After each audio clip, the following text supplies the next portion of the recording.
मैं basically understand करना चाहता हूँ क्योंकि मैं वेरी मच कॉन्सर्न हूँ अबाउट सेल्फ डेवलपमेंट, खुद को बेहतर बनाना में। तो मैं ये सीखना चाहता हूँ कि आप जैसे योगा करते हैं, मैं नहीं करता, मैं अभी जिम से आ रहा हूँ, ठीक है। मैं ये बड़ा चैलेंजिंग है आज के दौर में, जब आप इतनी सारी डिस्ट्रैक्शंस हैं, स्क्रोलिंग और बहुत सारा कुछ है, सोशल मीडिया, ठीक है। तो ये बड़ा चैलेंजिंग है कि आप ना इन द मोमेंट प्रेजेंट हो, ऐसे ही है ना। तो आपने कहा कि योगा जो है आप अभी काम कर रहे हैं माइंड पे, प्रेजेंस पे, ठीक है, being present in the moment. आप योगा करते हैं, मैं नहीं करता।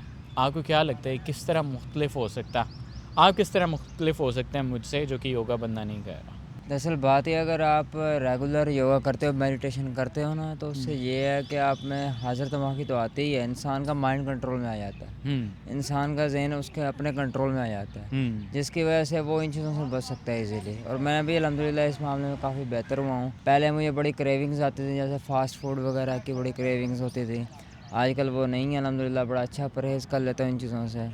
और इसी तरह सोशल मीडिया में मोबाइल नहीं यूज़ करता, टच मोबाइल ज़्यादा। कोई अगर कोई मैसेज करना हो, व्हाट्सएप कोई इंपॉर्टेंट हो तो कर लेते हैं, वरना सोशल मीडिया पे बिल्कुल हाज़िर ही नहीं है। तो इसका मतलब ये फ़ायदा ये है योगा का कि आपका माइंड आपके कम्प्लीटली कंट्रोल में आ जाता है। तो ये फ़ायदा है योगा करने का, जिसमें मेडिटेशन में एक है अनुलोम विलोम है, यानी वो इसी पर है, ज़हन पे, यानी ब्रीथिंग एक्सरसाइज है, जिसके यानी कि आप ने एक नाक से सांस लेना होता है, दूसरे नाक से निकालना होता है शुरू में, और बाद में फिर एक नाक से सांस लेना है, फिर थोड़ी देर रोकना है सांस को अंदर ही, फिर दूसरी नाक से निकालना है। तो इससे माइंड तक ना ऑक्सीजन कम्प्लीटली पहुंचती है, जिसकी वजह से ना इंसान का दिमाग इंसान के कंट्रोल में आता है और इंसान फोकस्ड भी हो जाता है। हर बंदे का एक गोल होता है। फॉर एग्जांपल मेरा जो गोल है ना, अगर मैं ये स्क्रॉलिंग छोड़ना चाहता हूँ, ये चीज़ें बुरी चीज़ें छोड़ना चाहता हूँ, यानी अपने माइंड को प्रेजेंट रखना चाहता हूँ, मैं बेसिकली एक बिज़नेस रन कर रहा हूँ, तो मैं चाह रहा हूँ मैं बिज़नेस में इम्प्रूव करूँ, ठीक है। आपका क्या अल्टीमेट गोल और मिशन है कि आप क्या चीज़ इम्प्रूव करना चाहते हैं? अगर आप प्रेजेंस ऑफ माइंड हो तो क्यों हो, आपका अल्टीमेट गोल क्या है? इसका मेन जो गोल ये है कि मैं ना लाइफ को जीना चाहता हूँ। आज के दौर में हम कई लोग हैं जो लाइफ को गुजार रहे हैं, दवाइयों पे गुजार रहे हैं या वैसे, यानी कि जी रहे हैं बस, ना कोई डिसिप्लिन है लाइफ के अंदर, ना ऐसे, यानी जी रहे हैं बस, गुजर रही है, जी भी गुजर नहीं रही रहे। है, काफ़ी लोग बस ही गुजर रहा है। हाँ। तो ये चीज़ ना हो, मैं लाइफ को जीना चाहता हूँ और डिसिप्लिन के अंदर जीना चाहता हूँ। तो ये कैसे पॉसिबल है? ये योगा से और अच्छी डाइट से पॉसिबल है। तो और क्योंकि ना हमारी जो सेहत है ना 70% यानी इसका इन्हिसार जो है ना वो अच्छी डाइट पर है, और 30% एक्सरसाइज, जिम, योगा और जो भी है जितनी भी एक्सरसाइज हैं उन पे है। तो मेनली मैं इसीलिए योगा करता हूँ ताकि मैं एक अच्छी लाइफ गुजार सकूँ, अच्छी लाइफ जी सकूँ। योगा के अलावा आप क्या करते हैं अच्छी लाइफ गुजारने के लिए? मैं अभी तो फ़िलहाल काम कर रहा हूँ ऑनलाइन, उसके लिए यानी सीख रहा हूँ अभी काम, तो वो भी करता हूँ अल्हम्दुलिल्लाह, और इसे फ़ोटोग्राफी भी करता हूँ, उसमें भी इंजॉयमेंट होती है थोड़ी बहुत। इससे पहले थोड़ी बहुत व्लॉगिंग भी की है मैंने, तो व्लॉगिंग तो इतना उस टाइम नॉलेज नहीं था, लेकिन अब यानी फ़ोटोग्राफी का थोड़ा बहुत नॉलेज है, तो वो कर रहा हूँ वेबसाइट के लिए। योगा का जो है, मेरे ख्याल से योगा जो कॉन्सेप्ट है, मेरे ख्याल से हिंदुओं से ये बेसिकली अब तो पाकिस्तान में भी कर रहे हैं लोग, बड़े शहरों में कर रहे हैं, इधर तो आई थिंक ज़ीरो कंसेप्ट है, आवाम को नहीं पता कि योगा क्या होती है, अहमद बशर क्या है। लेकिन जो जैसे बड़े शहर हैं, जैसे लाहौर है, कराची है, उधर तो आवाम करती है योगा। इसका ओरिजिन जो है, मतलब तो हाँ, हिंदू से है ना? बेसिकली ये जापान और चाइनीज़ एंड ये इंडिया से ही आ रही है बेसिकली, इनका यानी ना ख़ास तौर पर इंडिया से, वो उन्होंने उनके जो मज़हब है ना उनसे आ रही है योगा। इस्लाम में इसका क्या पर्सपेक्टिव है? हाँ, मैंने इसके बारे में भी सर्च किया, जैसे कि अगर आप मिसाल के तौर पर इसमें है एक सूर्य नमस्कार एक्सरसाइज है, आसन है वो, उसमें 12 आसन होते हैं, तो वो जो हिंदू करते हैं ना, तो वो करते हैं सूरज की तरफ देखकर, तो यानी को सूरज को सलाम कर रहे हैं। तो मैंने मुफ्ती साहब का बाकायदा इस पर फतवा भी लिया, वो कह रहे थे कि आप सूरज की तरफ देख के ना करें तो ठीक है, कोई मसला नहीं। बाकी योगा में एक होता ना, जैसे ये भी यानी कि माइंड के लिए मेडिटेशन है, ओम चैंटिंग कहते हैं इसको, यानी कि ओम बोलना होता है। तो मैंने इसके बारे में पूछा था मुफ्ती साहब से, मैंने कहा ये ओम है, ये तो हिंदुओं का लफ्ज़ है, यानी कि उन्हें पूजा में बोलते हैं, तो ये कोई बोलना कोई मसला, कोई गुनाह तो नहीं है। उन्होंने कहा नहीं, ये एक मफूल है, यानी कि ओ एम है, जैसे इंग्लिश में होता है ना ABC है, ओ ABC में से यानी ओ फिर एम, पहले सांस लेनी है ना, फिर जब मुंह से निकालनी है तो फिर पहले ओ में सांस निकाल देना है, एम में यानी कि वो ब्रीथिंग करनी है। तो ऐसे वो बता रहे हैं। तो जो मेरी अंडरस्टैंडिंग है इस चीज़ से वो ये है कि एक चीज़ फ़र्क नहीं पड़ता कि वो किसने दरियाफ़्त की है, ठीक है। अगर वो हमारी बेहतरी के लिए, इंसानियत की बेहतरी के लिए, तो बेशक और किसी दीन से है हाँ तो हम बिल्कुल। उससे सीख सकते हैं, एज़ लॉन्ग एज़ वो शिरक नहीं कर रहे, हाँ लेकिन या नीयत फिर सही होनी चाहिए। हाँ ना, नीयत सही है। बेसिकली नीयत अगर आपकी ख़राब है फिर तो आप अगर नमाज भी पढ़ रहे हैं और नीयत ख़राब है तो नमाज भी फ़ायदा नहीं देगी ना आपको। नीयत बेसिकली वो बुखारी शरीफ का जो पहली हदीस है ना, वो इससे ही होती है कि जो नीयतों का अमाल का दारोमदार है वो नीयतों पर होता है।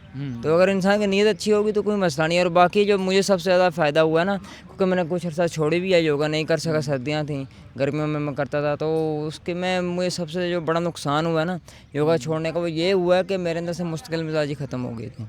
यानी कि मैं पहले जब योगा करता था तो नमाज ही 5 वक्त बाकायदगी से पढ़ रहा था, लेकिन जब यूँ ही मैंने योगा नहीं की तो उसके बाद फिर नमाज कभी पढ़ ली कभी नहीं, तो बड़ा फ़ायदा हुआ योगा करने से। अच्छा, एक जो अच्छी बात है, ये बहुत अच्छी बात है कि आप जो कुछ कर रहे हैं इधर कुछ किसी को भी नहीं पता, मतलब आपने ये इस वजह से किया कि आप जो है ना अपने लिए कुछ करना चाहते हैं, लाइफ गुजारना चाहते हैं। अल्लाह पाक ने हमें ज़िंदगी दी है तो हमें, आप देखो ना ये नेचर है, आप ये नेचर में आओ, फ्रेश ऑक्सीजन है, आप इतना अच्छा फील करते हो। उधर जाओगे विटामिन डी है, इधर वहाँ भी फ्रेश ऑक्सीजन है, यहाँ पर भी फ्रेश ऑक्सीजन है, हम छाँव में। तो ये हमें स्क्रोलिंग और इन सारी चीज़ों में नहीं मिल सकती। अब जो स्क्रोलिंग लोग करते हैं ना, हर कोई करता है, हमारे इवन वालिदैन भी करते हैं। मैं भी करता था पहले। हाँ, आप ये देख लो 4 से 6 घंटे तो कम अज़ कम मस्त है ना लोगों के स्क्रोलिंग में। अब स्क्रोलिंग से क्या होता है, स्क्रोलिंग से ना बेसिकली मैसेस को, ज़्यादा लोगों को कंट्रोल किया जाता, वीक बनाया जाता। जब वो वीक बनते हैं तो फिर वो आसानी से कंट्रोल किया जाता है। और दूसरी बात ये कि दुनिया के जो अभी हालात हैं, अब योगा आप करते हो, आप ज़्यादा स्ट्रॉन्ग बनते हो, सोच समझ रखते हो, दुनियावी जो हालात चल रहे हैं। अब ये पेट्रोल की प्राइसेस चेंज हुई हैं, आपका क्या इसके बारे में पर्सपेक्टिव है कि क्या होना चाहिए, आपको क्या करना चाहिए? पर्सपेक्टिव किस लिहाज से पर्सपेक्टिव की बात कर रहे हैं? यानी देखें ना, आप प्रेजेंस ऑफ माइंड है, एक बंदे के पास प्रेजेंस ऑफ माइंड नहीं है, वो तो कुछ भी नहीं कर सकता पेट्रोल प्राइस चेंज होने पे।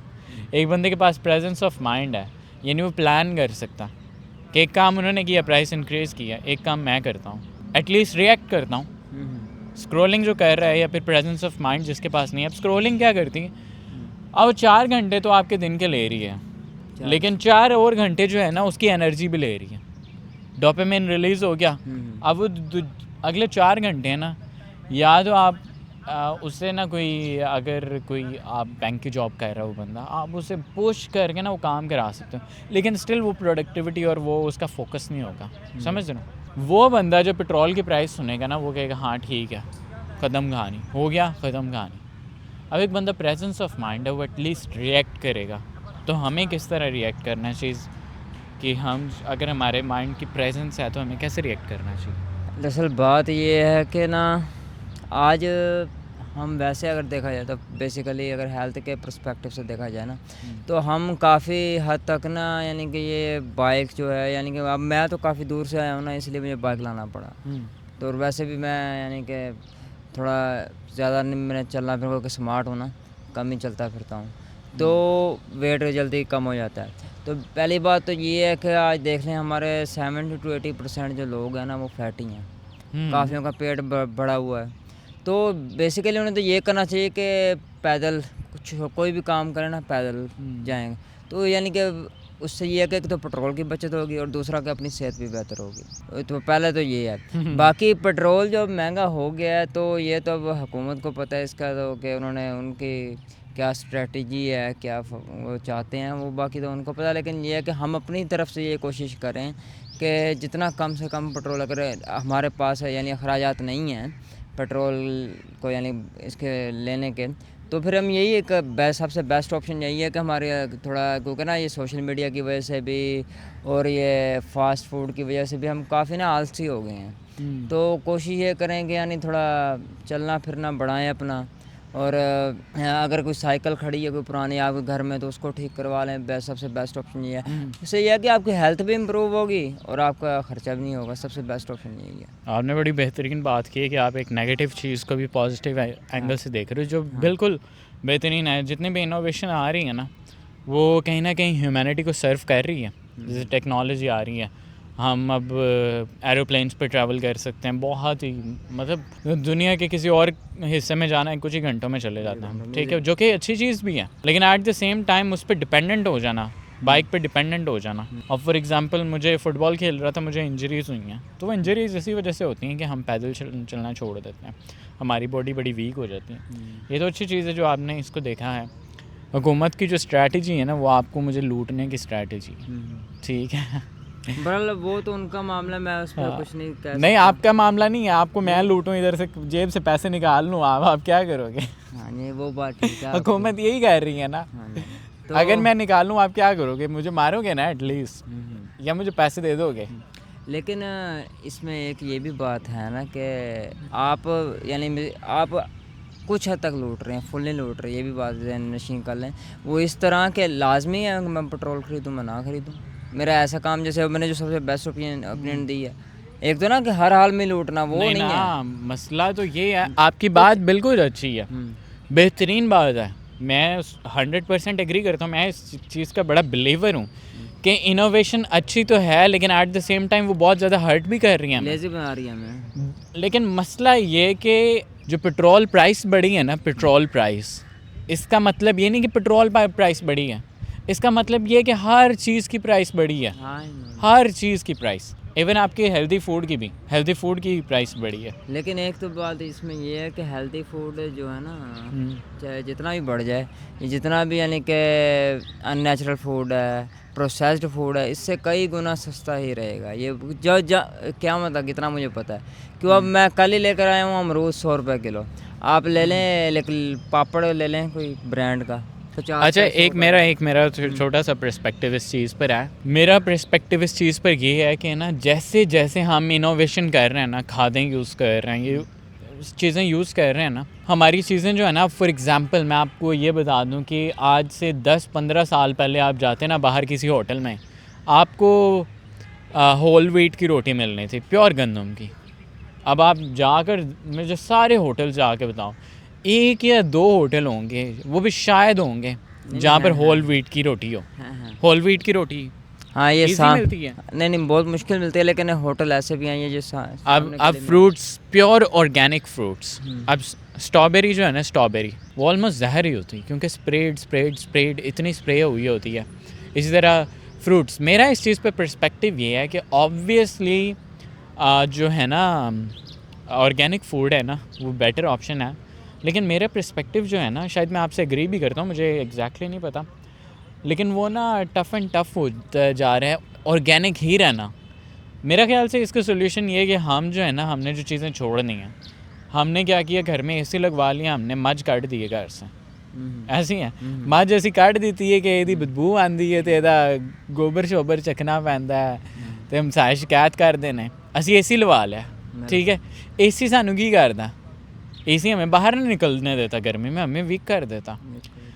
जब तक हम घर में गाय नहीं लाएंगे ना और उसे टीके मारना नहीं छोड़ेंगे, अब जब हम बाहर से लेते हैं वो टीके लगे होते हैं, जब तक हम घर में सब्जियां नहीं उगाएंगे, ठीक है, मेरे ख्याल से जो होना है ना, ये फूड का कंट्रोल हमसे। मैं समझता हूँ कि अगर आप घर में चीज़ें उगाने लग जाओ, अगर आप घर में गाय रखने लग जाओ, हुकूमत जो है ना, हुकूमत का कंट्रोल 50 to 70% मर जाता, क्योंकि आपको इन्फ्लेशन से कोई परवाह नहीं है। आप लोग आपस में ट्रेड कर सकते हो चीज़ें, क्योंकि आपके पास फूड है। जैसे वो इलेक्ट्रिसिटी पे लोगों ने सोलर प्लेटें लगा ली हैं, तो इतना बिजली का लोगों को मसला नहीं पड़ा ना, क्योंकि हर बंदे के पास इलेक्ट्रिसिटी थी अपनी।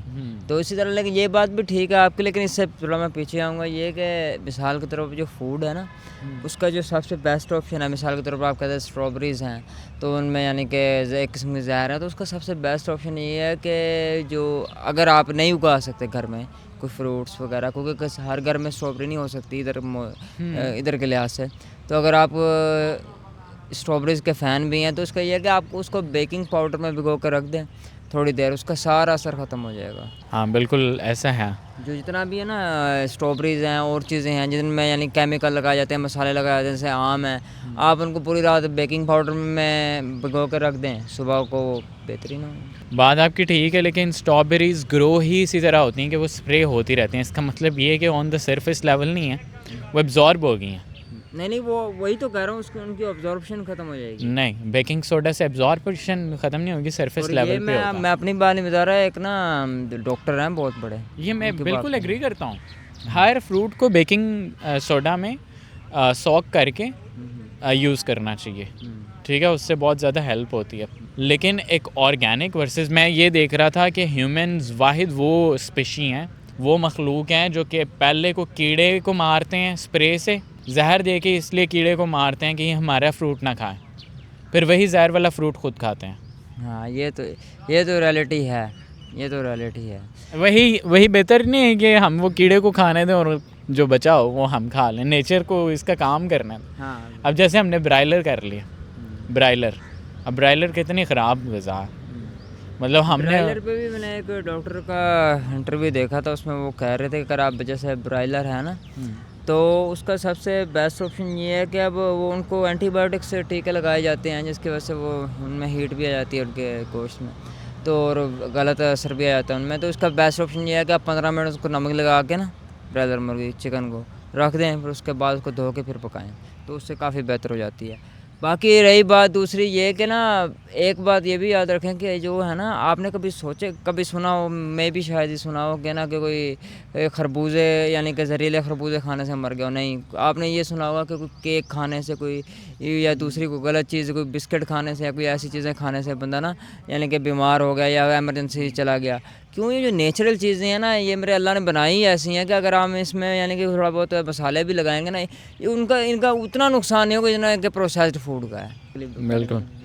अच्छा, वो बात यही है ना कि जो चीज़ नेचर देती है वो ठीक है, जो जिसमें ह्यूमन एलिमेंट ऐड हो जाता है वो अनहेल्दी हो जाती है टू सम एक्सटेंट। डिपेंड करता है ना प्रोसेस भी क्या है।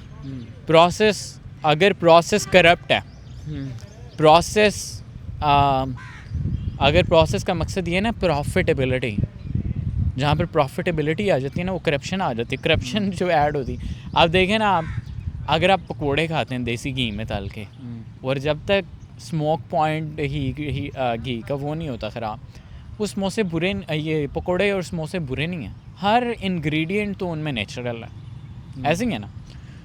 जो पॉइंट है ना वो ये है कि डॉक्टर्स जो है ना, डॉक्टर्स MBBS कर लेते हैं, उनके पूरे MBBS में एक सब्जेक्ट भी न्यूट्रिशन का नहीं होता। इसलिए अगर हम डॉक्टर को सुनते हैं न्यूट्रिशन एडवाइस के लिए तो वो बिल्कुल भी ठीक नहीं है, क्योंकि एक तो न्यूट्रिशनिस्ट भी होते हैं डॉक्टर। हाँ वो ठीक है, वो तो ठीक है क्योंकि वो स्पेशलाइज उस चीज़ में करते हैं। जो MBBS है उसका तो फिर आप ना सुने, बेहतर यही है कि जो वो जो डाइट कहता है। बाकी मेरा जो ओपिनियन है ना, हमें जो है ना आज के दौर में कई लोग, मैं जो है ना, मैं बड़ा बीमार रहने के बाद जाके नेचर की तरफ आया हूँ। ये नहीं है कि अपनी मैं खुशी से आया हूँ, योगा की तरफ, योगा थेरापी की तरफ और नेचुरल चीज़ों की तरफ बड़ा बीमार रहने की।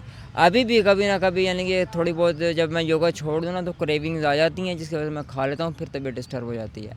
तो कहने का मकसद ये है कि लोगों को नेचर की तरफ आना पड़ेगा। अगर नहीं आएंगे तो बीमारियाँ लाएंगी, जैसे मुझे बीमारियाँ लेकर आई हैं नेचर की तरफ। तो अल्हम्दुलिल्लाह मैं अब अच्छी डाइट है मेरी, डाइट घर वालों। आप वेजिटेरियन तो नहीं है? नहीं, मैं वेजिटेरियन कुछ हद तक हूँ, लेकिन मैं गोश्त भी खाता हूँ, लेकिन कम खाता हूँ। गोश्त क्यों कम खाते हो आप? क्योंकि गोश्त से थोड़ा मुझे कम ही रास आता है। मैंने जो एक बुक में पढ़ा था इब्न खल्दून की बुक है, आपको नाम सुना कभी इब्न खल्दून? इब्न खल्दून ये कहता है कि ये लोग जो होते हैं ना, इनके डाइट का सीन इस तरह से होता है कि जो इंटेस्टाइन्स होती हैं ना हमारी, वो अडेप्टेबल होती हैं। ह्यूमन इटसेल्फ अडेप्टेबल है, अडेप्ट करता है चीज़ों को। वो कॉन्सेप्ट सुना ना आपने, अडेप्ट और डाई, अडेप्ट। वो अब इसका सिनेरियो इस तरह से होता है कि अब ये तय बात नहीं है कि आपको गोश्त कम रास आता है। अगर आप आहिस्ता आहिस्ता करके ना उसके साथ हेल्दी रिलेशनशिप बिल्ड करोगे ना, हेल्दी रिलेशनशिप किस तरह बिल्ड होता है। अब आप प्रोटीन इनटेक कर रहे हो और उसका इम्पैक्ट देखकर खुश हो रहे हो, आप देख रहे हो कि हाँ भी मैं बॉडी एनर्जेटिक है, मैं ज़्यादा एनर्जी है, मेरा माइंड ज़्यादा फ्रेश है, आप ज़्यादा काम करने के काबिल हो, ठीक है। तो जब आप इम्पैक्ट देखोगे ना और उससे खुश होगे, उससे फिर आपका उस फूड के साथ ना हेल्दी रिलेशनशिप बिल्ड होता है। अब जब Aahista Aahista healthy relationship build होगा ना तो आपके इंटेस्टाइन्स जो हैं अडेप्ट कर सकते हैं। ये मैंने उस बुक से सीखा। सही। हाँ, ये बात भी ठीक है यार, क्योंकि ना मैंने जब ना पहले जब मैं ये जो अनहेल्दी डाइट खाता था तो वो मेरे अडाप्ट हो चुकी थी, तो इसको मैंने जब छोड़ा ना बड़ा मुश्किल छोड़ा है। अब मुझे डिप्रेशन फील करना पड़ा उसको छोड़ने के लिए, हत्ता कि फिर मैं कभी एक बार जाके बिस्किट खा लेता था या कभी ऐसी चीज़ें मुझे मजबूरन खानी पड़ती क्योंकि डिप्रेशन फील होता था, क्योंकि ये भी एक किस्म का नशा है ना अनहेल्दी फूड का भी। तो लेकिन जब छोड़ लिया तो अगर मैं अब मुझे इसका ही थोड़ा हो गया है नशा। अब मैं अगर वो अनहेल्दी फूड खा लूँ तो तबीयत मेरी डिस्टर्ब हो जाती है। तो आपकी बात है, इस पे मैं एग्री करता हूँ, क्योंकि ना हमारा जिसम में अडॉप्ट कर लेता है उस चीज़ को, हमारा ये बॉडी, हमारा स्टमक इन चीज़ों को अडॉप्ट कर लेता है। तो मैं भी कोशिश कर रहा हूँ अडॉप्ट करने की, तो इंशाल्लाह उम्मीद है कि कर लेंगे। बहुत अच्छा लगा आपसे बात करके। Thank you. आपका नाम? मेरा नाम मोहम्मद उस्मान है। थैंक यू उस्मान भाई।